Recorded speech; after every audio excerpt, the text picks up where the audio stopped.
person engage in becoming from those who engage in humas and those who engage in lumas. This speaking ill of other people to their face or behind their back. When does it become, and obviously Allah is talking about people who do this a lot, right? Who are habitual at it and do it quite a bit. When does this become part of someone's personality even? It's just what they do. This becomes their personality trait when they have nothing better to think about, when they have no better preoccupation in their life. There's no higher purpose in their life, so they have to find their purpose elsewhere.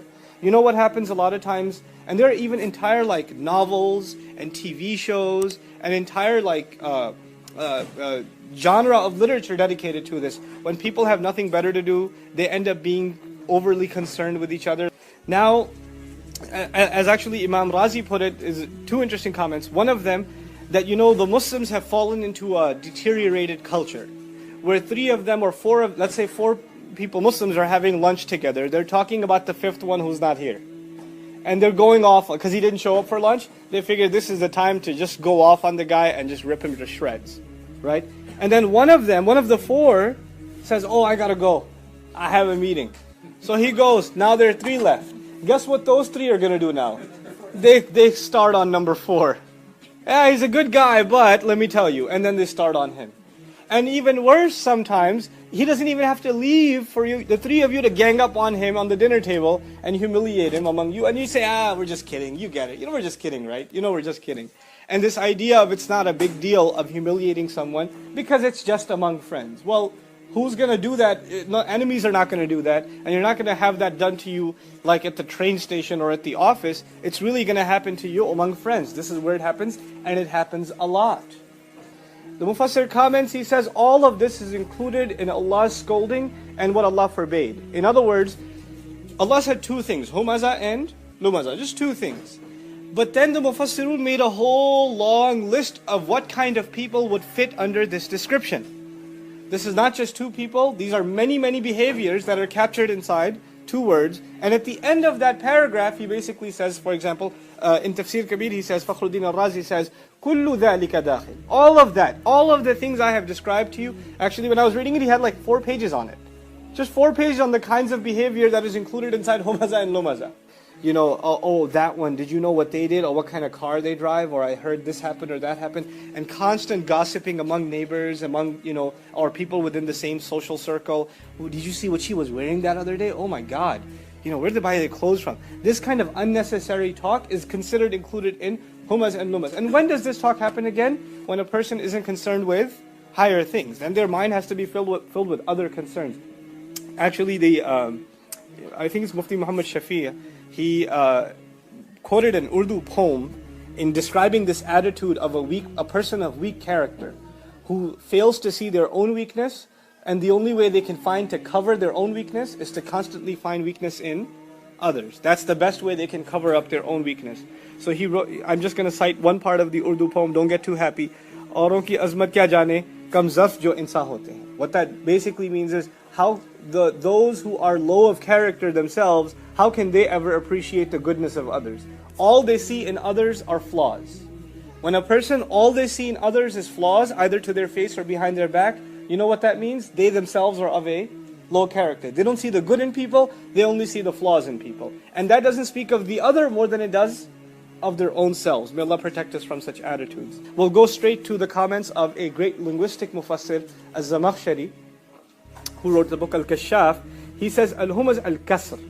Kasr in Arabic is used for fracturing something, or breaking something, or cracking something, or tearing something apart. And it's used in literature to talk about when one person speaks to another in a way that they're attempting to break them, not physically, but psychologically. They're trying to break their dignity, or fracture their sense of self-worth, that sort of thing. And this is the word used linguistically to describe the attitude of humaz. And he says, lumaz at-ta'an. Lumaz is basically sarcastic tone, sarcasm against someone else. And by the way, sarcasm is important important to understand because sarcasm can be a compliment, but meant as an insult.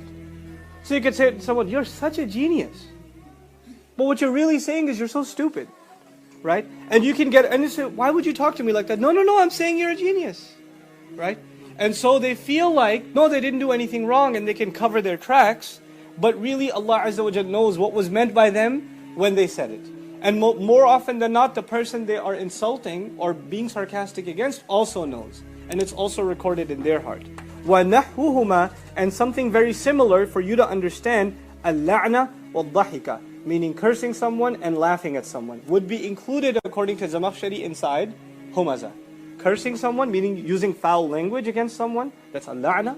Or literally cursing them, like, making dua against them, that sort of thing. And secondly, ad-dhahika, which is to laugh at them, to poke fun at them, and to use a condescending tone. Now, smiling at someone is different, and laughing at someone is different. And I think we're smart enough to know the difference, And, a lot of times, what the really expert criminal mind does? They laugh at someone, and then when the person's insulted, you say, wow, you don't want me to smile? What's the matter? Do you have something against happiness? So they have this attitude where they think they can get away with it simply because, they're playing a smart card. So now the comment to understand here is when someone is insulted and they make wail against the person who offended them. But in this surah, that person is not crying wail. Who's actually saying wail? Allah is. Meaning instead of the makroob, instead of the one who has been anguished using the word wail, Allah comes to his defense. And Allah curses the person who had offended him. SubhanAllah. This is a very serious thing. Who are these people that Allah condemns with wail? Humul masha'una bin namima, Ibn Abbas says. These are the people who walk around, informing and tattling and, ratting out people constantly. And constantly, going around and doing so. Al-mufarriquna bayna al-ahibbah. These are people that cause division between those who love each other. An-na'ituna lin-nas bil-aib. Those who are constantly describing people with flaws. The way they call people and talk about people. Oh, you're talking about that short guy over there? Oh yeah, him, yeah. I mean, the words they use are constantly describing people in a condescending tone. Oh, you're talking about that really annoying one? Yes, I know him. Right? That's how they talk about people. Na'ituna lil-aib. Constantly describing people with flaws. This is again the description of Ibn Abbas radiyallahu ta'ala anhum. وَعْلَمْ أَنَّ جَمِيعَ هَذِهِ الْوُجُوهِ مُتَقَارِبَةً. This is Razi's commentary. Know that all of these facets, all of these different descriptions that are being offered are very close to one another. راجعة إلى أصل واحد. They all come back to one essential concept. وهو الطعن, and that's condescending sarcasm. وإظهار العيب, and to expose somebody's flaws. ثم هذا على قسمين. And thereafter you should know that this happens in two ways. فإنه إما أن يكون بالجد. It can happen by an actual effort, meaning somebody's actually spending time and making a proper, exhausting their mental capacity in doing so. كما يكون عند الحسد والحقد.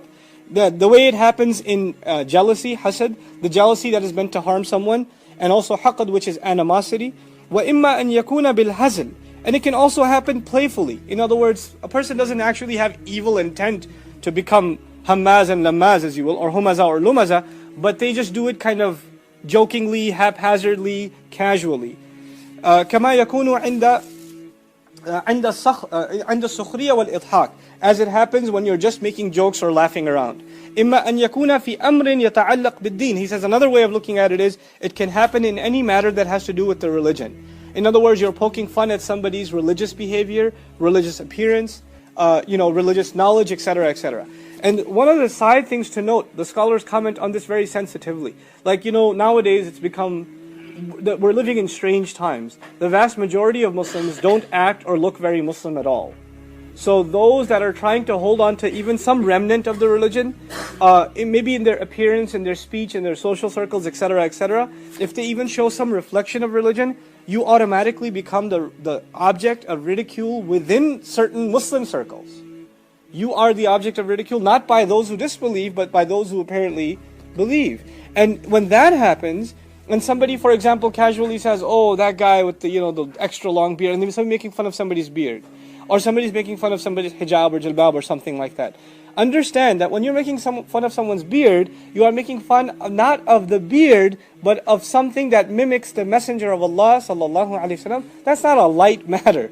That person is not growing a beard because, it's a fashion statement. This is him or her. This person is trying to mimic the Messenger of Allah. When you mimic or ridicule someone who's wearing a hijab, then that is not a person, because they come from a certain country or they're trying to show off their religiosity. We assume that they're doing so because Allah commanded as such. We assume that. We assume that they're following the spirit of, Aisha radiallahu ta'ala anha. When the ayat came down, she was in the kitchen and she was cooking. And she heard the messenger walking towards the house, and through the window she heard the ayat of hijab come down, and she tore her apron off and covered her head right away. Right? And it's that spirit that these people are following. So making fun of that it's the same as Ummahatul